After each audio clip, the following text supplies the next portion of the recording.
Hello! I'm here to remind you of the inevitability of death, and also to remind you that 80s movies are kind of hit and miss, but sometimes they miss so hard that they hit. Today we're going to be talking about Teen Witch, the meme classic from 1989. Now, I've watched Teen Witch throughout my life, and I've watched it in different ways each time, but I'm going to talk about it first objectively, I think, and then we'll kind of dive into why Teen Witch? Why? So the beginning of the movie has our main character, Louise. We open on this 1980s music video.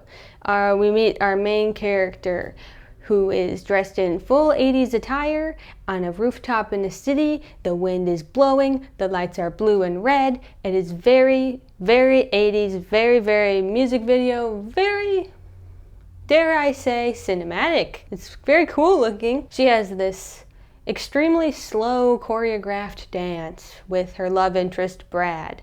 And they are showing that Brad really likes her, but she is kind of flippant. She's just like, get away, ha ha ha, come chase me, hee hee hee. It's like that, but extremely slow. And then she walks up these giant stairs, she jumps into his arms, and then she wakes up. So if you were wondering why it was a little bit weird, it was just a dream. It was just a dream. That's why it looked like a music video. And that's why it was a little weird. And that's why it was a little stilted and a little too choreographed. That's why. It was just a dream. But now we're awake. We're introduced to her little brother, who is essentially a gremlin. He is eating chocolate under her bed. He's just like stuffing his face and reading her diary. And she's like, get out of my room, little brother. You know, typical little brother stuff. Just 8 a.m., 7 a.m., stuffing your face with chocolate and reading your sibling's diary. What else was there to do? She yanks him out from under the bed. He is like making fun of her because she thinks Brad is hot.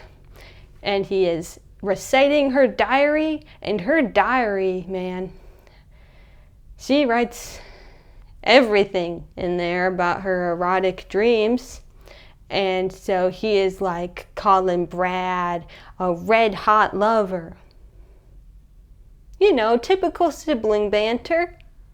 Just ribbing among siblings. That's all. Not, ha, you like Brad. Nope, you definitely describe erotic fantasies that your sibling has with their crush. I think that's much more typical. It's a school day, so she gets breakfast, then she goes outside, she meets her friend. Her friend and her are watching across the street.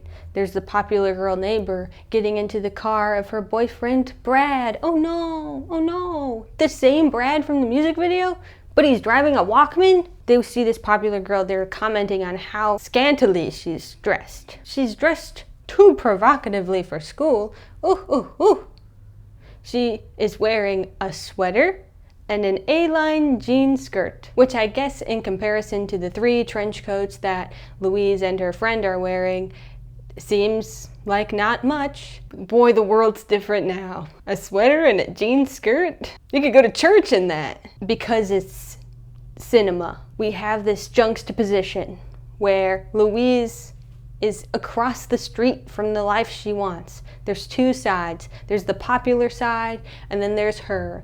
There's the people who have cars and cool clothes and cool hair. Then we have her with her bike and her unfashionable hair and her 3 trench coats. You know? She's just looking on this life that she wants. She looks completely different. She's even on the other side of the street. That's high concept. So she gets to school. There's these guys rapping in the hallway, as they do.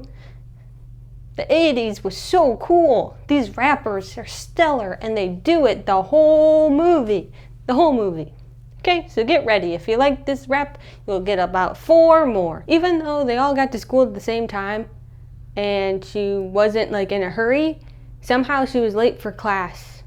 And this teacher sucks. This teacher berates her right when she gets to the door, like, "Thank you for gracing us with your presence, miss." And then she's like, "Oh, no, not this teacher. This teacher, he's the worst." And he gets worser. So they all turn in their English papers, but part of her diary is glued to the back of her paper because of the brother smearing chocolate all over a page of it. And this wonderful man of a teacher decides to read this diary in front of everybody, and it's detailed.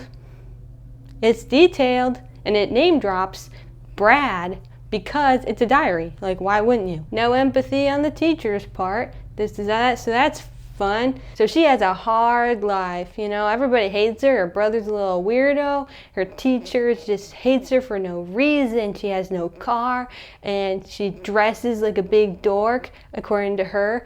I've never seen anybody dress like that in real life. So I'm a little confused about how she dresses too, but she doesn't like how she dresses. At school, she's always like on looking all these popular kids and the life she wants. She goes to gym class and she's in the locker room getting ready, and these cheerleaders come in and they're like, "I got the new cheer song." And they play the song and they do a full choreographed dance. Just like a little music video. Extremely dependent on the locker room and its fixtures, like the benches and the hair dryers and the showers and the stalls and the towels. Like, it's very dependent on that. So there's no way that it was the new cheer song. And if it was, it just kind of makes you question, like, what kind of school is this? Beautifully choreographed, beautifully danced, uses the setting in very creative ways. The song, though, some of the lyrics include, I woke up this morning and realized that I like boys. And so now, these are no longer lyrics, now I'm growing up because I like boys. And that's the song. You know, I can't hate it. The scene is just kind of placed in there. Louise doesn't have any lines in it. She's just kind of watching these cheerleaders, kind of with a forlorn look on her face, kind of like smirking, but not like laughing, like looking on admirably. But if I saw this, and I have because I've seen the movie, I would be confused laughing. But she's not. She's like, man, another thing I'm left out on. Like, I just want to be cool, where I can do choreographed dance numbers in the locker room instead of wearing this trench coat, you know? Like, she's just like, man, my life sucks so much. My life sucks! I'm not even part of this dance number. So she slinks out of the locker room without saying a word, just kind of peering behind the locker a couple times to see how the dance ends. And then we go to a play audition for the school play. Louise is called to audition as the female lead, and Brad is playing the male lead. And Brad is like a knight, and Louise is a witch, I think? I'm not familiar with the play. This is where it gets a little weird, because Louise is like this wallflower. She's quiet, she's smart, she's whatever, but she's also bold enough to sit right on Brad's lap during this audition, and that's interesting. But she doesn't get the lead, unfortunately. The popular girl gets the lead, and Brad gets the lead, and it's like, oh man. And then somehow she gets cast to do wardrobe? I didn't know that was something you get cast for. But that's not so bad, because she loves the drama teacher. It's one of her only friends. We are after school. After school, it is pitch black outside. Louise is riding her bike home, and Brad is driving in his car with the popular girl, Randa. But he's a bit distracted. He's kind of swerving and drives Louise off the road into the ditch. And Brad is like, oh no, I'm sorry, I didn't see you. Do you need a ride back home? And she's like, no, I don't need a ride back home. And then Randa's like, yeah, she said you didn't need a ride back home. So then Brad and Randa leave in their car. Brad's kind of nice though. You know, if he drives someone off into the ditch, he's gonna see if they're okay. You know, he's a stand-up guy.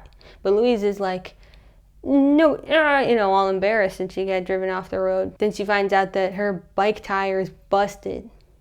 So she tries to call home with a payphone, but the cord's cut. So she stumbles upon this fortune teller's house called Madame Serena.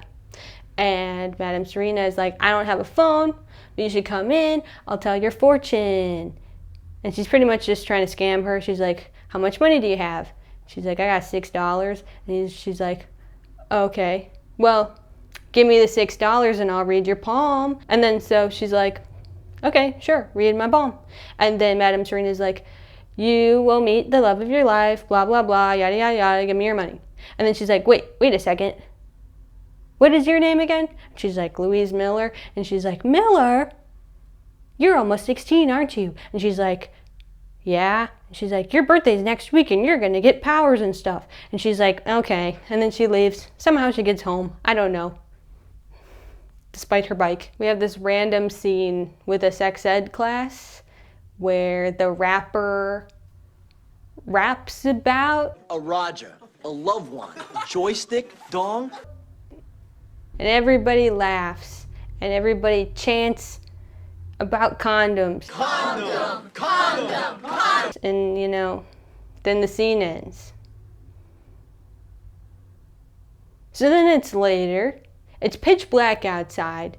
It's Louise's 16th birthday. The only people who are there are her brother and her parents. The mom's like, are you sure you sent out invitations? Because she's such a loser. Nobody's going to come to her party. She gets this phone call from her best friend. It's pitch black outside. And she's like, oh my gosh, one of the popular girls is having a party tonight. And she invited everybody over after school so nobody can come to your party. I'm so sorry. She invited them after school? Why is it midnight? Why is it after school? So anyway, nobody's at her party, but she's now 16. So that's cool. And her mom gives her a present. It's this little sweater vest. It's very cute. I would actually like it. But Louise hates it. She thinks it'll make her look like a big dork. She's like, Mom, you don't understand. This isn't what the kids wear. The kids don't wear sweater vests. They wear this other thing, this fashion model magazine stuff. Her birthday party was terrible. Nobody came. She got this ugly sweater. All kinds of stuff. Her life's just in the pits. But then, the next day at school, the drama department teacher finds this little amulet. And she's like, it's super old. Do you want it? And then Louise is like, sure, I'll take it. Then at school, Randa asks Louise to go to the dance with her cousin. There's a dance, I guess. The 80s have dances, and she's going to one. She's like, my cousin needs a date. Do you want to go with him? You know, as popular girls do. And she's like, and then Louise's friend is like, come on, you should say yes. And then Louise is like, okay, sure. And then they go to the dance, and this guy's supposed to be this big nerd, He's dressed like you'd dress up as a nerd for Halloween. Like he's got like the little hair and the bow tie and the button-down plaid shirt. I think he looks great, but Louise doesn't like him. He's a bit a lot, but I think he's fun. He's obnoxious. He's committing to the bit. Go, actor, go. I don't know. I think he looks great. I think he looks like he smells like lemons, and that's a compliment. But Louise is like, ugh, this guy's the worst. So she's dressed up for the dance in the sweater that her mom gave her, and very clashing patterns and colors with this floor-length maxi skirt and this big poofy collared shirt under the sweater vest, and I don't know why she'd wear that to a dance. Maybe dances were different in the 80s, I don't know. She brings this big bag with her, and then when they're at the dance, she changes into this extremely 80s outfit that you'd wear during Spirit Week for 80s Day. But the nerd is not impressed. He laughs at her. She's like, man, my date sucks. So she goes and sits with her friend at a table, and she's sitting at number 13. And this movie came out in 1989. And Taylor Swift is a time traveler, allegedly, so she must have planted this. So anyway, she's sitting at table 13 with her little friend, and she's like, man, I wish Brad would look at me. And then Brad looks at her. And then she's like, man, I wish Brad would come over here. And then Brad comes over there. And then Brad is like, I gotta talk to you. Can we talk outside? And she's like, sure. So Brad goes outside to talk to her. And so she thinks like maybe he's going to ask her out, but he's kind of like completely oblivious that she has a crush on him because she says she's nervous, but she looks very chill. But he just asks her to help him with his English paper because he needs the grade for football, and she's like, okay, sure. So then, after the dance, Louise gets home. Her brother's making a huge mess in the kitchen. He's making like a giant pizza and like eating it with his hands. And she's like, oh my gosh, you're such a slob. You have to clean this place up. And then she calls him a dog and he turns into a dog. Both of them are just freaking out because, oh my gosh, she's a dog. What's going on? What's going on? And she also hates her brother. The brother's freaking out because he's like, Mom hates dogs. What are we going to do? And I smell bad and blah, blah, blah. So then Louise is like, let's give you a bath. And she puts him in the bathtub and then he turns back into himself. What? So later she goes and meets Madame Serena again and she's like, weird stuff is happening. And then Serena's like, look at your necklace. You've had that your whole life. You were around since like the 1600s, just like me. And that's your necklace and it found you. And she's like, what? That's so cool. That's so crazy. And then Madame Serena's like, you can make money. You can make all kinds of stuff. And then she teaches her how to make money out of coal and teaches her some spells and gives her a spell book. You didn't reverse your brother turning into a dog. The spell is just weak and it reverses with water. So Madame Serena teaches her how to make money out of coal, but she's like, oh, this is rubbing me the wrong way, man. I don't think I want to do this. Like, this seems a little sketchy. I don't really want to make money out of the magic. Probably lots of things. It's just kind of overwhelming for her. And then she runs out, she dumps a thing of water as she gets up from the table, and it pours on the money. The money's ruined. Man. She has this new book of spells, and so she goes outside and she's testing it. She's saying little magic words, she's making the weather change, and she's like, whoa, this is so cool. Eventually she goes back to Madame Serena and she's like, can I do a love spell on Brad? And she's like, sure, it's super easy. Here you go, here's some powder. Sprinkle this on your bed, have him sit on it and say these magic words, and then he will be in love with you. We go to her sprinkling the powder on the floor around her bed. Not very good at following directions, are you? Brad is coming over to study, to work on his English paper. He walks in her bedroom and he's like, where are all the chairs? And she's like, being reupholstered. We can just sit on the bed. And then the little brother comes in and he's like, where are all the chairs? And she says some other thing. And then the dad comes in and he's like, where are all the chairs? Where are all the chairs? In a bedroom? How many chairs do you have in a bedroom? Like what? Like, and everybody thinks that there should be like 4-ish chairs in a bedroom? That's their first thought when they walk in? The 80s was a weird time. But anyway, she gets Brad to sit on her bed. She starts saying the magic words. Brad's like, what's going on? And then she's like, man, I can't go through with this. This feels scummy. And then she goes into her closet and there's a stack of like 4 chairs in there. She's like, don't ask. So she did have a lot of chairs. That's pretty crazy. You'd think that there'd only be like 1 or 2 in a bedroom. Is she having meetings in there? She only has one friend. So she can't go through with the love spell, and Madame Serena's like, what gives? And she's like, no, I don't want to do the love spell, but can you make me the most popular girl in school? And she's like, that's tough, but I'll give you all my last banks of magic and we can do this together because I care about you. Because they're friends beyond lifetimes, you know? So now she's the most popular girl in school. She has all the right clothes, she has the right hair, Brad's giving her a ride to school, everybody wants to be her friend, everybody's following her around in a big crowd, and she has everything she ever wanted. And then Brad takes her up this hill of sunflowers and into this old abandoned building, and they kiss a lot.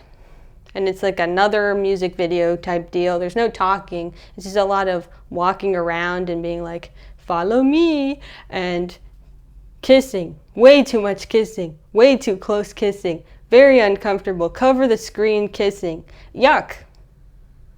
But Madame Serena's like, great job. This worked super well. He took you a long way and then he kissed you. And then she's like, how did you know?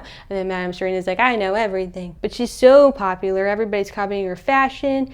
Her little friend is like getting booted off the table at lunch, and she's just like, I don't fit into your new life. She's like, I thought you'd be happy for me. And then Brad asks her to the prom. And she's like, this doesn't feel right. I wanted you to actually love me. No, you're just asking because of the spell, and that makes me feel bad. I want him to actually love me. She goes up to Madame Serena and she's like, this doesn't feel right. How do I know if Brad actually likes me or if it's just the spell?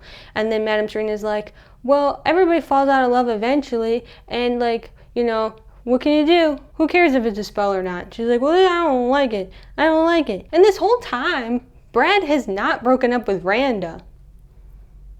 And he's still planning on going to the prom with her.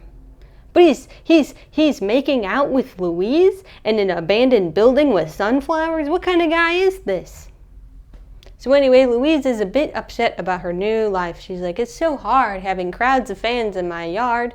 It's so hard being popular all the time. And Brad takes her away for a little drive and a little boat ride. And he's like, you know, being popular is tough because it's really hard to know who your friends are, because I've been the football captain my whole life, and what am I going to do when I move to college and I don't know anybody? And Louise is like, don't worry about that. You're a great guy. Way more than just being a football captain. He's like, really? And she's like, yeah. Though we don't know why he's a great guy. He cheats on his girlfriend, and he's under a spell, so who knows what kind of guy he is. So anyway, Louise is unhappy. She's just like, man, I really want this to be real. So she decides to not do magic anymore. Before she decides that, she makes her drama teacher win the lottery. She meets a nice man, and they go all around the world. So now her teacher is rich and has a husband, and she's like, hooray, great for her. This movie is so disjointed, I almost completely forgot. But while she's still friends with her friend, she hears that the friend has a crush on the rap guy. And they're riding bikes together, and they find him rapping on the road, as they, you know, as you do in the 80s, you just rap on the street. And she's like, I'll never be that funky. And then Louise, you know, casts a little spell and makes her friend super funky, and they do a little rap battle. If you know anything about the movie, you probably know this rap called Top That. I'm hot, and you're not. But if you want to hang with me, I'll give it one shot. Top that. So that's cool. So Louise did two nice things with her magic. She made her friend funky, and she made her teacher win the lottery. But what's interesting is, like, she made her friend funky enough to do the rap battle. Supersonic, idiotic, disconnected, not respected. Who would ever really want to go and top that? But they didn't seem to have much chemistry during the rap battle. She just kind of like rapped and left, and he kind of glared as she left.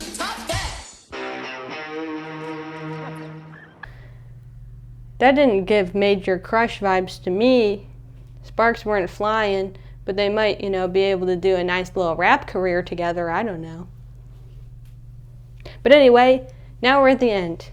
It is the school dance. It's the prom. Louise shows up in her most 80s outfit yet. She throws her amulet. Madame Serena's there. Picks it up. And so she's like, done with magic. And then Brad is like in this weird little trance. He's like this. And then he looks up at her. And they dance together. And it's another kind of like music video dance scene. But it's not slow motion this time. What a movie, what a ride. When I watched this movie most recently, I was like, was this movie made by somebody who makes a lot of music videos? And that assumption was correct. The cinematographer on this movie made the music video for Ozzy Osbourne's Crazy Train and Bon Jovi's Livin' on a Prayer. And he was the cinematographer on Third Rock from the Sun. That's not a music video, but that's just kind of fun to learn. And the reason why all the raps seem so weirdly put in and disjointed and don't make any sense is because they were added in post. The movie had rapped, then the creators of the movie were like, it's not working, we have to scrap things. What do the kids like? The kids like rap. They went up to the composer, they're like, composer, can you write raps? And he's like, yeah, definitely, I can write raps. So then he writes these raps. The executives are like, good enough, let's get it in the movie. So then they add the Top That scene in post, and probably the sex ed scene, and probably anything with the rapper, I'm assuming, because those scenes are just like placed. They're just like there. Like I didn't even remember when they came up because they're just like, nothing leads to them. They're just in the movie. The movie is pretty much split up in before Louise Has Magic, after Louise Has Magic. So we know why it looks like a music video. We know why the raps are so out of place. And this is why there's random dance sequences. Somebody who was like an executive or whatever watched the movie and was like, this feels like a musical to me. And it was going to be like the movie Porky's from 1982. It's like a raunchy teen comedy. Then they like split it apart, turned it into a musical, added raps, but some of those bits kind of stayed, you know? Like the creepy little brother, like the creepy date, like the intense making out and the voyeurism.